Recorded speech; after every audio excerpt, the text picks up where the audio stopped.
গোলাম আজম এদেশের মুকুটহীন সম্রাট ছিলেন বলে মন্তব্য করেছেন গোলাম আজমের পুত্র সাবেক সেনা কর্মকর্তা ব্রিগেডিয়ার জেনারেল আবদুল্লাহিল আমান আজমি। তিনি আজ সকালে জাতীয় প্রেসক্লাবের অডিটোরিয়ামে তার গুম হওয়া দিনগুলি নিয়ে আয়োজিত সংবাদ সম্মেলনে এসব কথা বলেন। এই দেশের মানুষ প্রমাণ করে দিয়েছে যে এই দেশের মুকুটহীন রাজা, উনি ক্ষমতার লোভ নেই, উনি বহুবার পাকিস্তান আমলে 2বার মন্ত্রী হওয়ার সুযোগ ছিল। 91 সালে উনি মন্ত্রী হয়ে আওয়ামী লীগের সমাজের সমর্থন দিতে পারতেন। উনি 2001-2006 মন্ত্রী হতে পারতেন। উনি কোনোবারে মন্ত্রী হয়নি।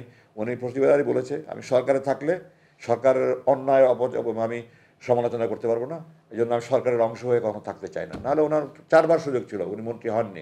তিনি আরও বলেন, বিডিআর বিদ্রোহে পিলখানা হত্যাকাণ্ডের বিচার, সীমান্তে ফেলানি হত্যার ঘটনায় ভারতের বিরোধিতা করা এবং বাংলাদেশ জামায়াতে ইসলামীর সাবেক আমির প্রয়াত গোলাম আজমের ছেলে হওয়ার কারণে তাকে গুম করা হয় বলে অভিযোগ করেন সাবেক এই সেনা কর্মকর্তা।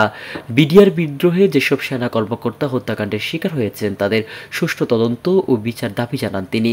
ছাত্র জনতার অভ্যুত্থানের ঘটনা বিস্ময়কর উল্লেখ করে অন্তর্বর্তীকালীন সরকারের প্রধান উপদেষ্টা ডক্টর মোহাম্মদ ইউনূস ও তার নেতৃত্বাধীন সরকারের সব উপদেষ্টাকে আন্তরিক ধন্যবাদ জানান।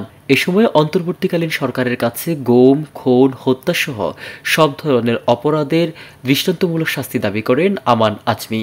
তিনি বলেন, রাজনৈতিক দলগুলোর প্রতি বিনীতভাবে অনুরোধ করছি, আপনারা নির্বাচনের জন্য কোনো ধরনের সরকারকে চাপ দেবেন না। তারা যথাযথ সময়ে সুষ্ঠু ও নিরপেক্ষ নির্বাচন ব্যবস্থা করবেন। নিউজ ডেস্ক, আমার বার্তা।